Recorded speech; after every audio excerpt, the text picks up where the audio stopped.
everybody, it's Janae and I am back with a new video. As you can tell from the title, today I'm going to do the New Year book tag. I am not sure who the original creator of this tag is. I think I saw it on Starry Night Reader's channel, and so I will link his video and I'll go back and watch his video to see if he mentions who the original creator is, and if he does, I will link their video too. So this tag is only about 6 questions about. It's only 6 questions, and so it shouldn't take too long. There'll be some questions that, I'll talk a little bit more about. But let's just go ahead and get into it. I'm really excited to just kind of kick this off and start talking about books again. So the first question is, how many books are you planning to read in 2018? And so I'll just say right now, my goal for the year is 60 books. That averages out obviously to about 5 books a month. I think that's very doable. It's a little bit more than 1 a week. And so hopefully I can make that happen. So I will say in 2016, I was really hyped at the end of the year because I set a goal that year to read 75 books, and I read 76 books and literally finished the last one on like December 30th. So that was really exciting, and I thought for 2017, I was like, I can definitely do this again. I set my goal for 75 last year, and yeah, I said in like my last video that I probably read about 45 books. It might be like 40. I just couldn't read, y'all. Like, I fell into the worst reading slump of all time last year, like in January, and really couldn't read much else. But anyway, like I said, I set my goal for 60 this year. Hopefully that's doable. We'll see how that goes. So question number 2 is name 5 books that you didn't get to last year, but you want to make a priority for this year, for 2018. And there's so many, like I said, because I hardly read anything new last year. But I did come up with a list of 5. 4 of them are on my Kindle. I'm just going to let y'all know now, I've been buying a lot of books on my Kindle. I just don't have a lot of space for books right now in my apartment. They're everywhere. And so a lot of this is going to be me flashing pictures up on the screen. Hopefully that's okay, because that's really the only way I can show you these books. I do have one of them though in person, and I'll actually start with that one. So the first book, I really wanted to read this last year. I'm not sure why. I remember when I got it from Book Outlet, and it's called The Snow Child by Eowyn Ivey. And you see this in here. I've literally read like 2 pages. I'm not like very deep into the book yet, and I actually think I'm gonna pause on it, reread the Red Rising trilogy in preparation for Iron Gold, and then come back to it. But I am really excited about this book. And it's about a couple. It's set in Alaska in 1920. It's a childless couple. I want to say they go and build a child out of snow. So they build like a snowman, a snow child. And the next morning the snow child is gone, but they see a young girl running through the woods. And so I think this is going to be very like, it's already poetically written. I can tell that it's just, kind of has a language that grabs you. I think it's going to be a really touching story, and I'm really excited to read it. Pulitzer Prize finalist, that's exciting. And so I'm just really excited to get to this one. I haven't heard a lot about it, but it seems to have done really well. So that's definitely one that I want to get to in this year, hopefully this month. We'll see. So the next book that I want to read sometime this year, I actually will get it in physical copy. I just don't have it yet, and it's because it is the 3rd book in a trilogy.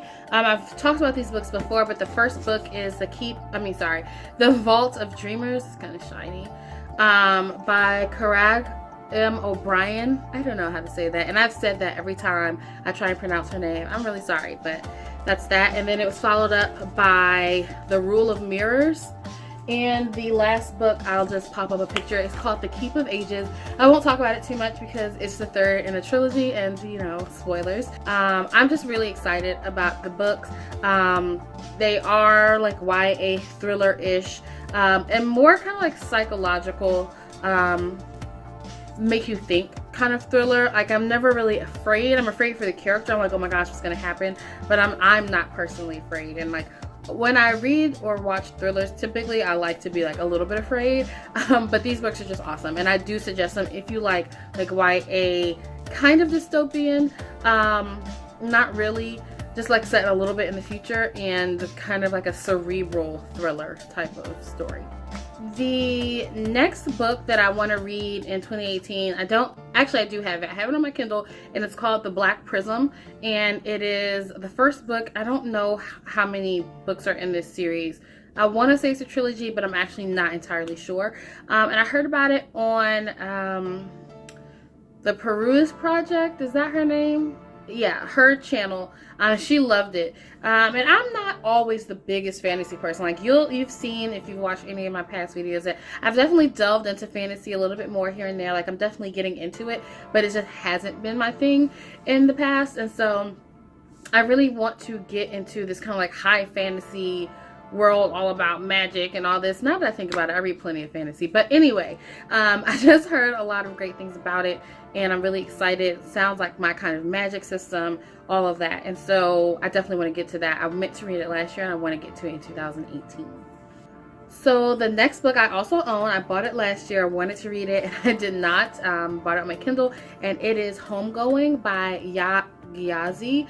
I just, again, heard really great things. I feel like personally connected to this story. I mean, obviously I'm Black. I don't know where in Africa like my family like originates or my ancestors are from, but it just seems like a story that I'll be able to relate to and like really pull some rich historical and cultural context from.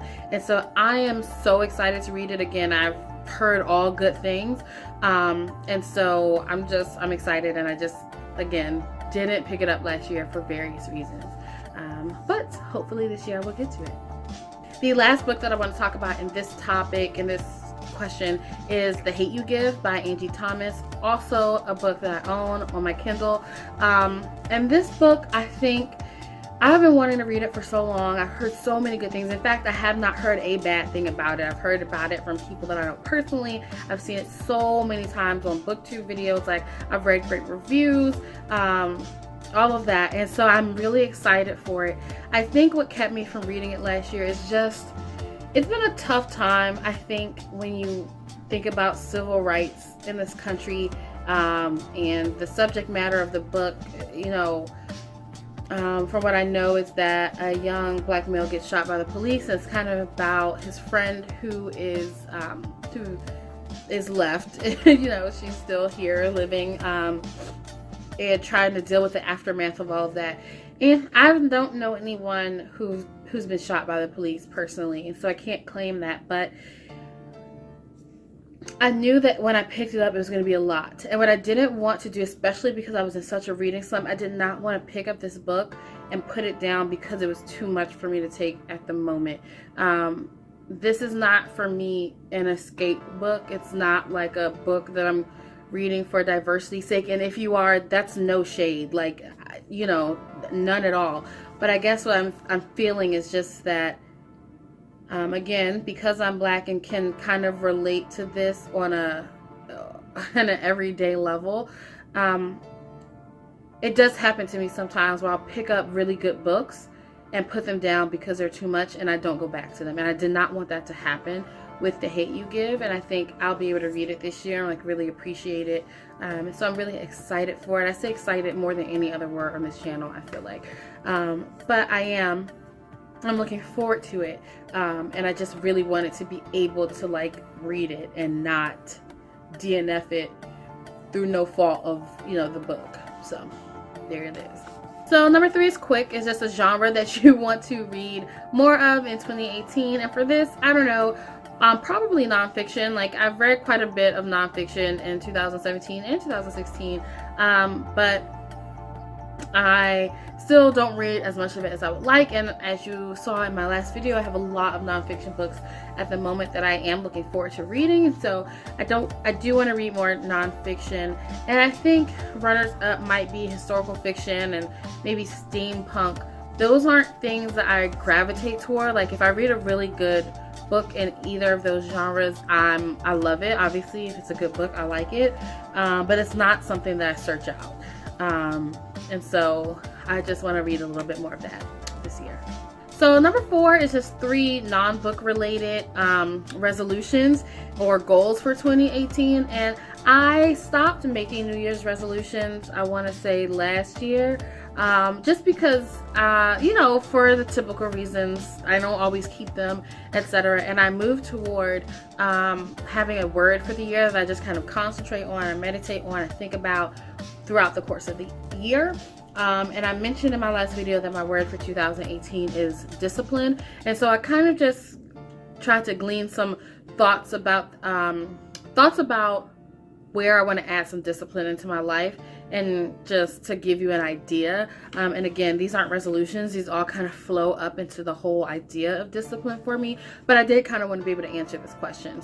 So one is just to stick to my morning and night routines. Like, I obviously get done all the important stuff. Like, I take my shower, I brush my teeth, like all of that good stuff, you know what I mean? But there are like things I would really like to be able to do in the mornings, things I would really like to be able to do before my day wraps up at night, and sometimes I'm just rushing through them or I don't even get to them, like meditating or journaling, or even the more delicate things, like I obviously brush my teeth every morning and night, but like oil pulling, which is where you kind of put oil in your mouth and swish it around, because the oil like traps the bacteria, you spit it out, and it's supposed to make your mouth a lot healthier, keep you healthier, keep your mouth a lot cleaner, all of that good stuff.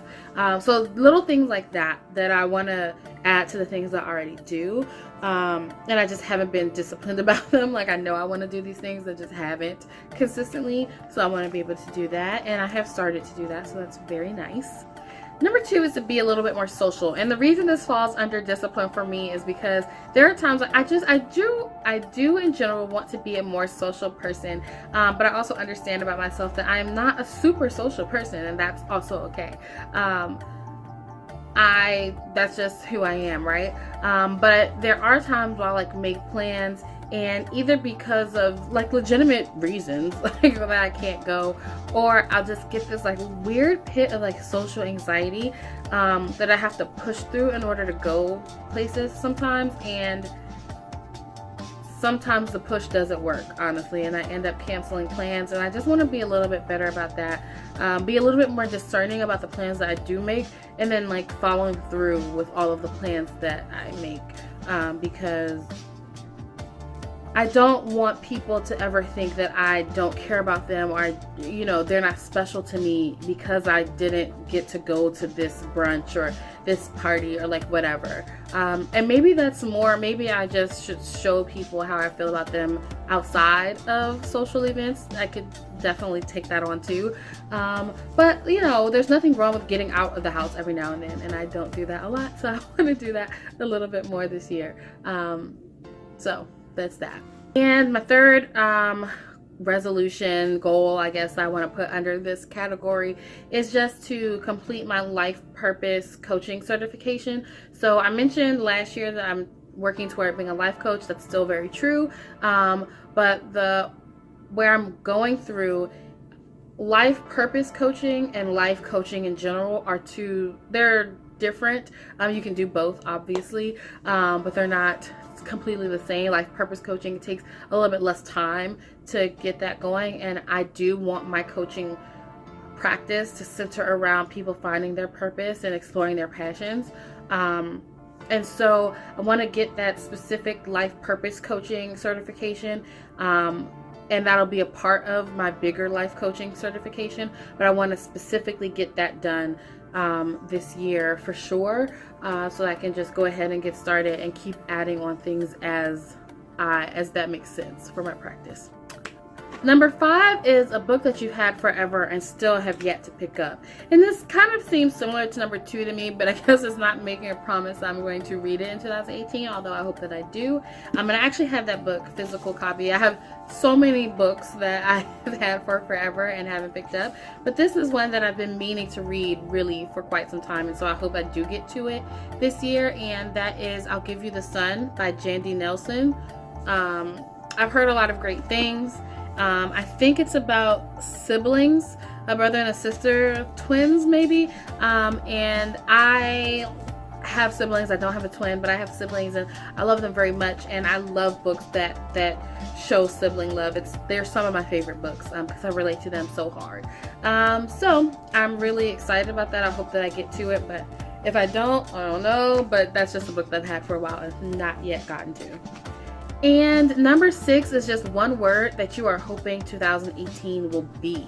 And so I've already mentioned several times that my word for 2018 is discipline. But when you talk about kind of like what will the year be, I hope that through discipline, my 2018 will be productive. I feel like that's not a very like sexy word, but I just need to be productive this year. I have a lot of things that I want to do.